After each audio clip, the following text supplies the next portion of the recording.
Buenas noches, profesora. Mi nombre es Joaquín Paredes Baos y mi compañera Viviana María Galvis Buenaventura, y a continuación vamos a hacer la presentación del primer trabajo del tercer corte referente a la asignatura.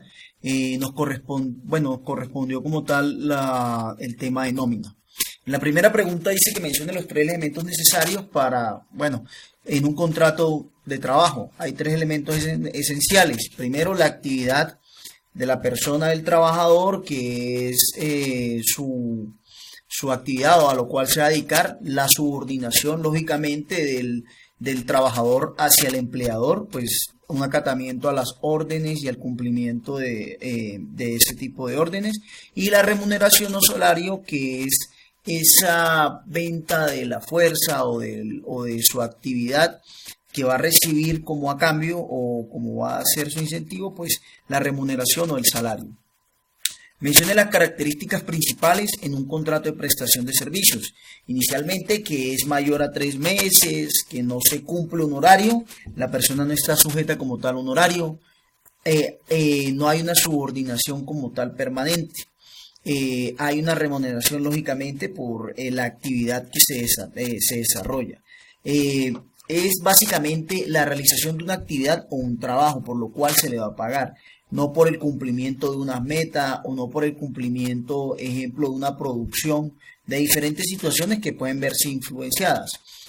No se pagan prestaciones sociales. La persona de forma independiente debe hacer el pago, o es un requisito como tal para seguir cumpliendo como tal el contrato, que la persona presente los documentos donde certifica que está cumpliendo con el pago de los aportes de las prestaciones sociales y la afiliación a la ARL, a la EPS, a la salud, en fin, y la pensión. ¿Cuáles son los pagos recibidos por un trabajo de forma parte del salario? Bueno, en la ley está estipulado como tal que el salario es una remuneración por parte de su trabajo. ¿Cómo está compuesto ese salario? Bueno, inicialmente por las primas, por los sobresueldos, por las horas extras que vienen a ser los recargos aparte del salario, las bonificaciones habituales, las comisiones sobre venta también se convierten como tal dentro de la parte del salario, y el valor del trabajo de día de descanso, como son los dominicales, también se ven retribuidos por el trabajo. ¿Cuáles son los pagos recibidos por un trabajador que no forma parte del salario? Bueno, las primas o bonificaciones de gratificaciones ocasionales, que son las que de forma extemporánea se reciben, la participación de utilidades de la empresa, o cuando la empresa como tal por el desempeño ha conseguido dineros bastante constantes, hace una serie de estímulos a los trabajadores, las primas extralegales que competen de las vacaciones, servicio, Navidad, las prestaciones sociales tampoco hacen parte del salario, y lo que recibe en especie para el desarrollo de sus funciones de la actividad. Ejemplo, elementos de oficina, o como son viáticos, pasajes, fletes, en fin. Bueno, hay una diferencia entre lo que es el salario mínimo legal, el salario básico y el salario integral. El salario mínimo es el salario como tal estipulado por el gobierno. De igual forma se puede realizar por una mesa o por un pacto como tal que se realiza en el mes de diciembre. De igual forma, si no se llega a un acuerdo, pues el gobierno como tal lo va a estipular dependiendo de la inflación, del Producto Interno Bruto y una cantidad de características para tener en cuenta. El salario básico o el sueldo básico es el que se estipula en el contrato del trabajo, y a partir de él se fijan los recargos a los cuales tiene derecho el empleado. Y el salario integral también viene estipulado por ley, entendiéndose de que no puede ser menor a 10 salarios mínimos legales vigentes, y de igual forma al 30% que es adicional. Y como tal, ese adicional se constituye a lo que vienen a ser los recargos dominicales, horas extras, cualquier otro tipo de recargo que se vea inmerso dentro de este tipo de salario. Bueno, ¿qué es la nómina? La nómina se conocen como los pagos o mensuales o quincenales que el trabajador recibe por parte del empleador. Y eso está definido bajo un contrato o bajo un vínculo laboral, por decirlo así. Es importante tenerlo en cuenta. Y por último, ¿cómo se compone la nómina? La nómina está compuesta por el valor devengado, el valor deducido, el valor pagado. A este tipo de situaciones hay que tener en cuenta todos esos factores que influyen, como son los recargos, las horas extras, dominicales y en fin. Doy paso a mi compañera Viviana María.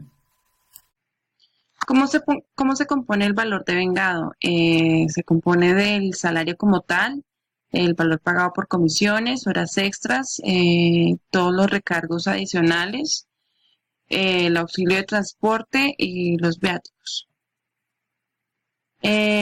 ¿Cómo se componen las deducciones? Se componen por los descuentos de seguridad social, las libranzas, embargos judiciales, cuotas sindicatos, créditos o deudas con el empleador.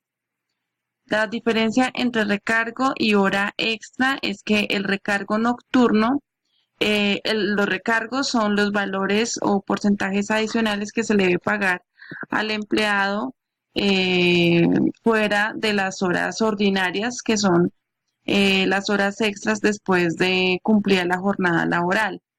Estas se calculan mediante unos porcentajes y se debe tener en cuenta que el recargo nocturno va desde las 9 de la noche hasta las 6 de la mañana del día siguiente.